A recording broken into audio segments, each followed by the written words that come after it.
क्या यहाँ पे चुनावी रैली चल रहा है जो भाड़े पे हम लेके आएंगे? पर आप इस हद तक उतर गए हैं कि डराने के लिए, धमकाने के लिए, इस प्रोटेस्ट को दबाने के लिए जो मन तानाशाही रवैये के साथ हर कुछ हथकंडे अपना रहे हैं।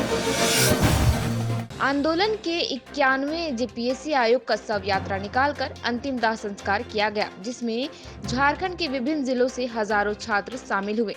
मौके पर जेएसएसयू अध्यक्ष देवेंद्र नाथ महतो, महासचिव मनोज यादव ने बताया कि जेपीएससी का रखवाला ही जेपीएससी का हत्या कर दिया।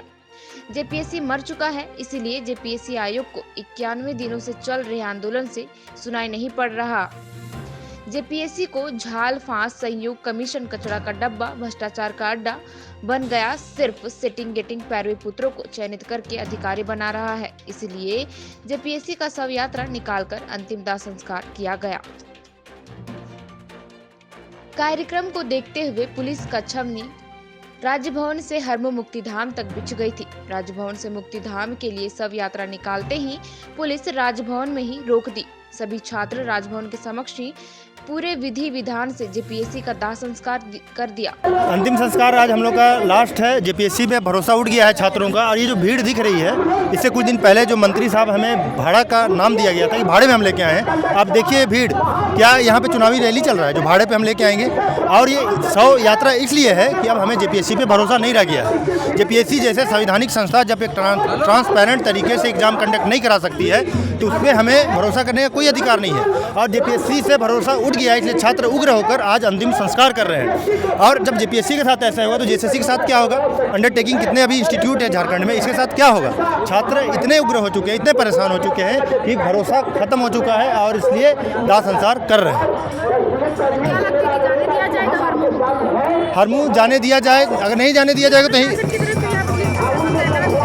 पुलिस प्रशासन सरकार का तो काम ही है, हमें हर जगह पे रोक रही है। इससे पहले मोराबादी में हम ये प्रोटेस्ट कर रहे थे पीसफुली तरीके से, वहाँ भी हमें रोक दिया गया। जहाँ जा रहे हैं हाँ बिल्कुल हमारे लिए और किसी के लिए नहीं है।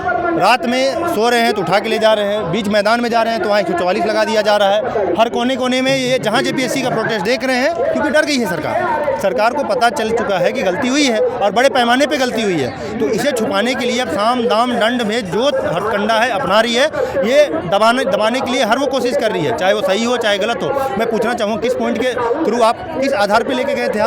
आप रातों रात बोलते हैं कि यहाँ पे 144 धारा, आपको नोटिस देना चाहिए ना, तब तो आप लेके जा सकते थे। और रातों रात सोते हुए को, संविधान मौलिक अधिकार है, सोते हुए कोई जगा नहीं सकता है। पर आप इस हद तक उतर गए हैं कि डराने के लिए, धमकाने के लिए, इस प्रोटेस्ट को दबाने के लिए जो मन तानाशाही रवैये के साथ हर कुछ हथकंडे अपना रहे हैं। जैसे कि अभी आप पुलिस प्रशासन की तरफ से तैनात है पुलिस, तो आप लोगों को खौफ नहीं है कि पिछली बार जैसे रातों रात उठा के ले गई थी, कभी भी कुछ कर सकती है? ले जाए, अब तो पुलिस अब तो ले जाएगी तो एक बस ले आए। मैं तो बोलता हूँ बस में भर के ले जाए हम छात्रों को, सब छात्र चले जाएंगे। वैसे भी कुछ हो नहीं रहा है, दिन रात पढ़ रहे हैं छात्र आके आंदोलन कर रहे हैं, तो क्या फर्क पड़ता है? यहाँ ले जाए या वहाँ ले जाए या जेल में डाल दे, कोई फर्क नहीं पड़ रहा है। अब छात्र इस लेवल पे परेशान हो चुके हैं।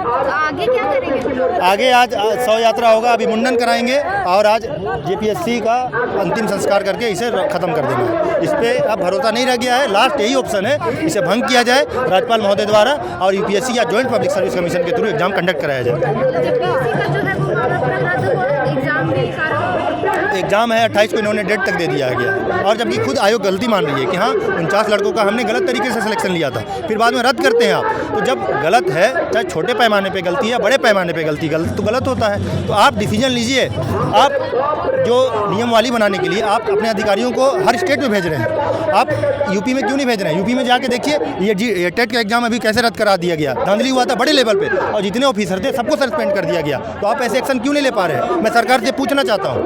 सरकार दूसरी तरफ कहती है, ये जो मामला विधानसभा में उठाया जाता है तो दलित आदिवासी के जो छात्र हैं वो लोग आगे आ रहे हैं, तो मनोवादियों को पेट में दर्द हो रहा है। मैं इस पे मैं ये सही आपने सवाल पूछा है, मैं इसका जवाब अच्छे से दे रहा हूँ। 75% इन्होंने बोला कि लोकल हमने सिलेक्शन लिया है। मुझे ये बताइए 26% एसटी का आरक्षण रहता है, कोई भी वैकेंसी झारखंड में आती है। 14% ओबीसी का है, 10% ईडब्ल्यूएस का है और एससी का रिजर्वेशन है 10%। टोटल रिजर्वेशन होता है 60%।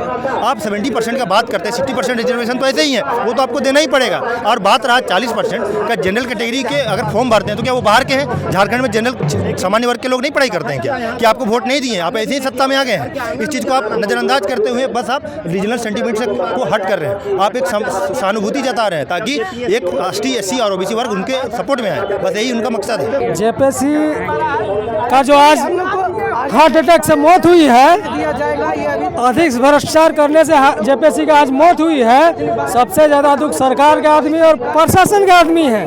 उन लोग को चिंता हो गया है कि जेपीएससी ने इतना भ्रष्टाचार कर लिया, मर गया। वही भ्रष्टाचार का सब विभाग आदमी है ये लोग, तो ये लोग दुख में है। इन लोगों का कहना है कि शांतिपूर्ण ढंग से आप लोग अंतिम संस्कार कीजिए, मुंडन कीजिए, नहाइए, उसके बाद आप लोग आइए। आप लोग को शव ले जाने के लिए क्यों नहीं दिया गया? दिया जा रहा है, शांतिपूर्ण ढंग से बोल रहा है कि शांतिपूर्ण ढंग से आप लोग किए। वो लोग बोल रहा है कि यहाँ यहीं पे कर रहे हैं आप लोग, जबकि मुक्ति धाम में करना था ना। मुक्ति धाम हम लोग जाएंगे लेके, कलसा लेके अस्थि विसर्जन करने के लिए। शव को यहीं पे जला रहे हैं। कोरोना के चलते शव यहीं जला दिया जा रहा है। हम लोग अस्थि का विसर्जन सोनरेखा नदी में करेंगे, हरमुन मुक्ति धाम में करेंगे। उसके बाद अभी प्रोग्राम आगे चलते रहे। आगे का क्या है? आगे हम लोग चलते रहेगा प्रोग्राम। जेपीएससी को पूरा एग्जाम रद्द करना होगा, यूपीएससी द्वारा एग्जाम लेना होगा। पूरी तरह जेपीएससी को भ्रष्ट बना के रख दिया गया है, पूरा एग्जाम को रद्द करना होगा। क्या लगता है कि ये जो आप अंतिम संस्कार कर इसके बाद जेपीएससी रद्द कर देना? रद्द करना होगा, नहीं तो आंदोलन हम लोग और उग्र होगा इसके बाद।